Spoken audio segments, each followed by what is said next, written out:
Hey friends, this is Aft. I'm going to show you guys how to run a couple of older instances and how to get there.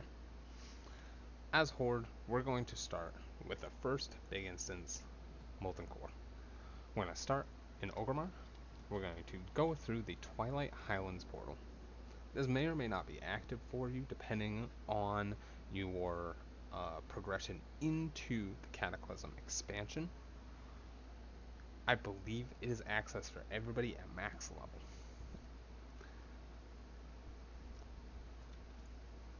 We're going to mount up, we're going to head over there. And while we're on the way, we're going to talk a little bit about why you should run instances, old instances, what to look for, what to do. Alright? So, in my top left, you're going to see this box. This is called an add-on called All the Things. Now, All the Things is an add-on that should be used with a grain of salt, right? It is an add-on that tells you everything that can be collected in a zone. It has vendors that sell you different items, things that you can fish up, including the Shatterscale Mightfish and a Tome of Polymorph, herbalism, and what you can use these things for. Right? It'll also show you rare spawns, and it changes per zone that you go into. This also includes instanced zones. When we get to Molten Core, I'll show you what that ends up looking like. We're just flying directly from Twilight Islands to Molten Core. You're going to fly, if you want to set a waypoint, you can use TomTom. What this does, by alt-clicking on your, alt and right-clicking on your minimap, you set a waypoint. This just gives you an arrow pointing you in the direction that you should be heading.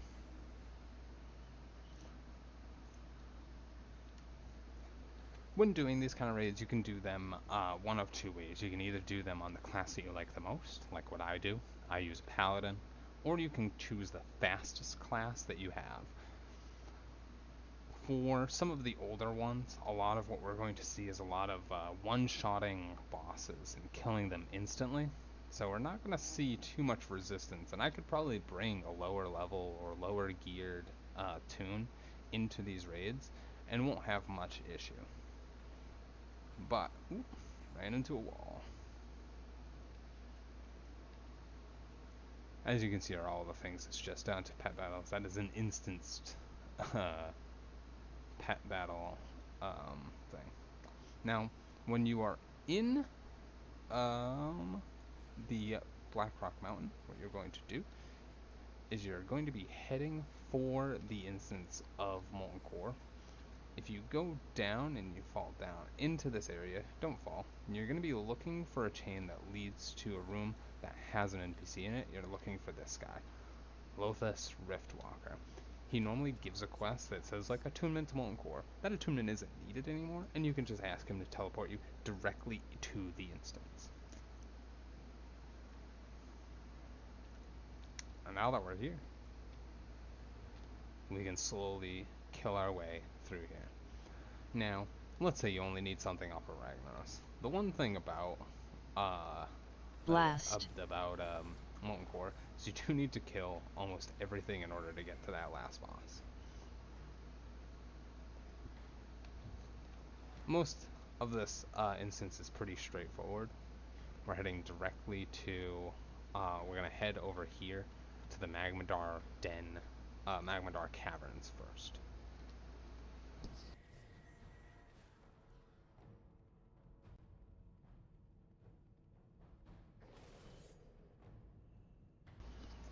You can kill stuff along the way in order to get different zone drops, right? So zone drops, this drops fiery cores. Now this is all the things that use fiery core in their crafting. You can grind those things out if you're so interested. There are plenty of other zone drops that happen. Deep rock salt, coal. That's not a part of that. Blast. Now we're on this farm. These core hounds, very important. So I've aggroed them. They're kind of still in combat with me. You can see by this little like combat symbol. That's because these core hounds have a unique mechanic that they can be reignited with other core hounds. So you have to kill them all very within close to each other. Easy to do, easy to manage, but if you find yourself constantly fighting core hounds, that's why they're resurrecting. It does take them a little bit to die out, and aggroing the boss will not trigger them to stand back up again. Blast. I want to point out, so this guy has a sigil in front of him. That is a sigil for the Hydraxian Warlords. What they did and what they do is they're the faction for this instance. You can 100% get exalted just by doing Molten Core, not an issue, right? The other thing you want to keep in mind is your ability to skin. If you want to bring a skinner in here, you can get some Core Hound leather. Pretty easy to do, pretty easy to get. Now they're dropping, he dropped 3 pieces, Lucifron dropped 2. There isn't a great amount that's dropped from this instance. They should increase the drop rate, but we're just going to work with what we got.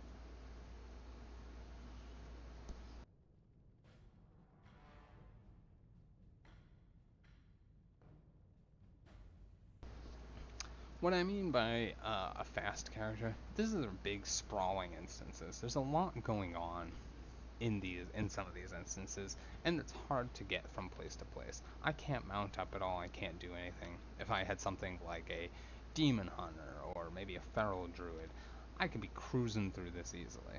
Very easy to get up and down this instance using those kind of things. Which is why I keep checking my minimap, making sure that I'm on the right path. Also, as I'm going through, all the things doesn't close out things that I've already killed, unless I pick up something that I haven't picked up before. So, once I've killed Genes, I do like to minimize his menu, just so that I can know what the next one's going on. Gar, I don't need anything off of Gar, but as stated earlier, you do need to kill everything in this instance in order to progress. Blast. So just make sure to do that. He also does that. Oh yeah, so these sigils on the ground. The Hydraxian Warlords, you used to have to get a certain amount of reputation in order to douse those fires. By dousing the fires, that's what summons the last boss, Ragnaros. Pretty cool mechanic that's been done away with. They automatically douse themselves. You don't have to worry about it. Let's see if we can get it on the way by. Blast. Easy.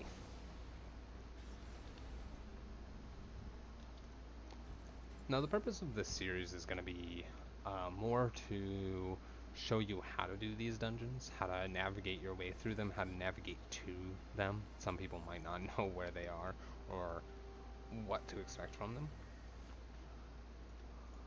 And I want to make sure that we're killing everything and we're getting everything. And you can always check your map. It's always going to have these little dots of characters that you can click on. It'll show you what they drop. If you don't have all the things, it'll show you exactly what you're looking for. Some of them drop pets. So for this one, we can make our way down. Instead, I like to, we could do one of 2 things. If you had longer range, you could kill him and loot him from up here. I don't have that long. Ooh. Blast. I do have that long range. Easy life. That makes it so we don't have to drop down there and then walk all the way back up again. We also got a pet.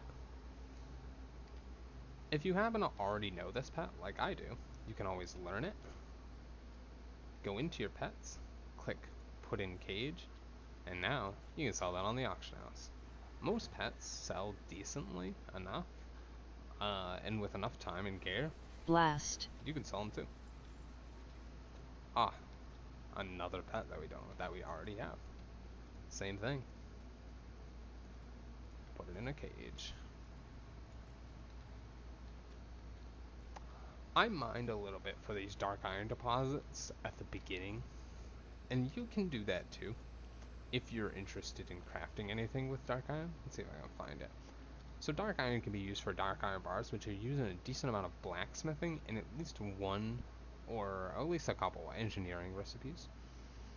They're pretty good for getting your completion score up, pretty good for doing that if you're interested in any of those really cool crafted transmogs.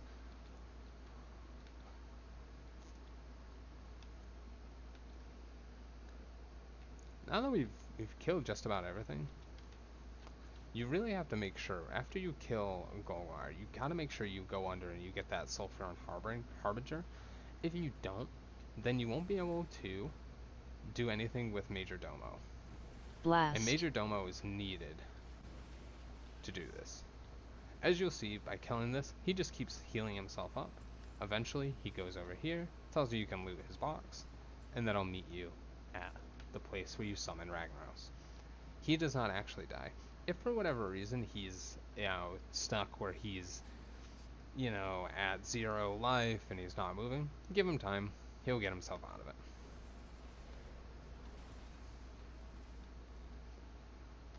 Another reason that you might be interested in killing some like trash along the way is that they drop these BOEs, or these zone drop epics.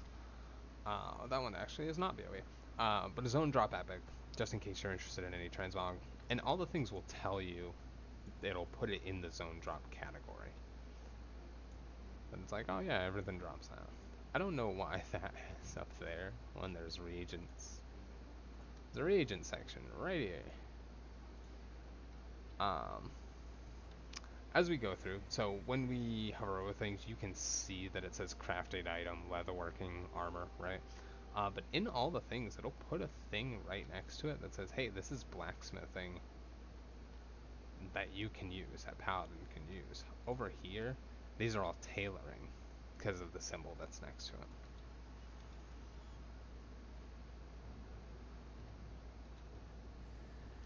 Pretty easy stuff.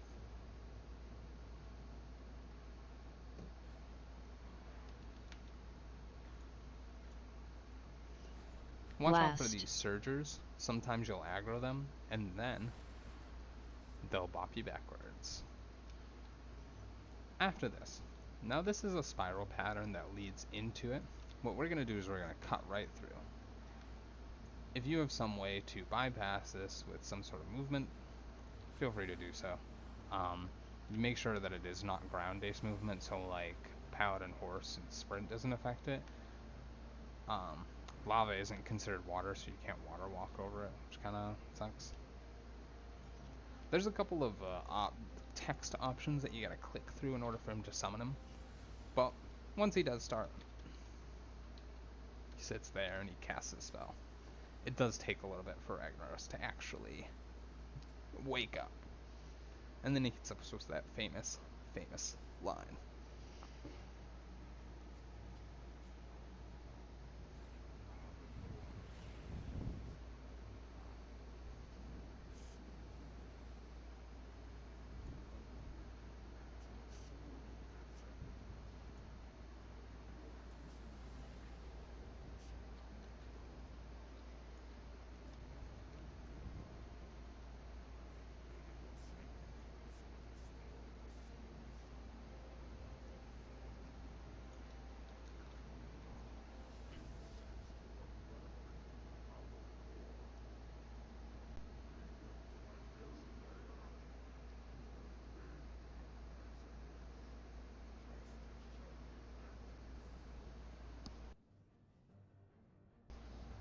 And once he's killed him,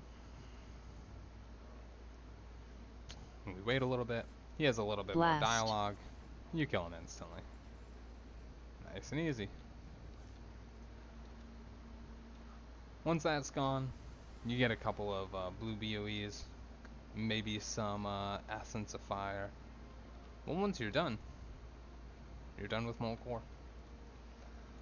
Now, to get out, you can always Hearth. You can walk out if you're interested in doing so. There's a couple more raids that are in this area, but I would just recommend Hearthing. Focus on just one instance at a time. If there's any transmog farming knowledge I can impart, it's that. Just take it one instance at a time. Set yourself a goal that is easily obtainable and isn't on a time limit, and just go with that. But if you're interested, I'll be doing more videos about other raids and how to get to them, how to go through them, and some tips and tricks to get past some of the more complex and upsetting boss. But with that being said, I'll see you guys in the next one. Later.